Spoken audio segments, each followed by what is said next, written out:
हमारी दैनिक दिनचर्या का एक बहुत महत्वपूर्ण पहलू है स्वयं के अंदर की नकारात्मक विशेषताओं को हटाना या दूर करना।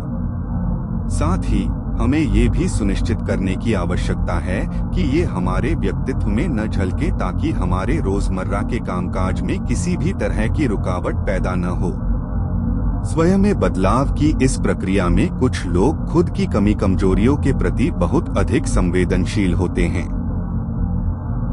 वे हमेशा स्वयं को बदलने या अपनी कमजोरियों को पूरी तरह से समाप्त करने के लिए आतुर रहते हैं, जबकि कुछ लोग कम संवेदनशील होते हैं और खुद की कमजोरियों को न तो पहचान पाते हैं और न ही उनमें उन्हें बदलने की शक्ति होती है।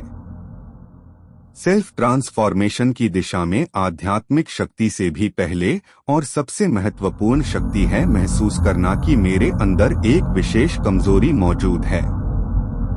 यदि मैं इस बात को महसूस ही नहीं करता हूँ, तो मैं उस शक्ति को स्वयं में धारण करने के लिए कार्य ही नहीं करूँगा। साथ ही एक बार जब हमें ये महसूस हो जाता है, तो हमें यह सोचने की जरूरत है कि हम कैसे सोचते हैं, कैसे बोलते हैं और कैसे काम करते हैं, और उन्हें बेहतर बनाने के लिए क्या कोशिश कर सकते हैं। हमें अपने उन दोष या कमजोरी को दूर करना होगा जो हमें दुख देती हैं और साथ ही दूसरों को भी असंतुष्ट करती हैं। अंत में सेल्फ ट्रांसफॉर्मेशन की प्रक्रिया में सबसे महत्वपूर्ण टूल है एक उच्च आध्यात्मिक स्रोत से जुड़कर खुद को बदलने के लिए शक्तियां लेना और फिर उनके द्वारा अपने विचारों को बदलना।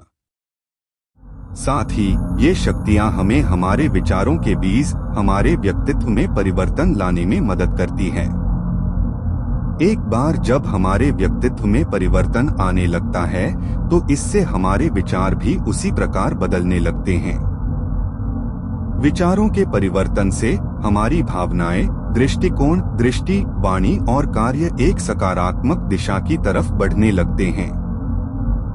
आध्यात्मिक शक्ति के न होने की वजह से स्वयं द्वारा की गई कोशिशें मुश्किल लगती हैं, जबकि हकीकत में वे इतनी मुश्किल नहीं होती। इसलिए स्वपरिवर्तन की दिशा में मेडिटेशन एक नींव का कार्य करता है, फिर चाहे नए गुणों और शक्तियों को स्वयं में धारण करना हो या फिर कमजोरियों को दूर करके एक बेहतर इंसान बनना हो। धन्यवाद।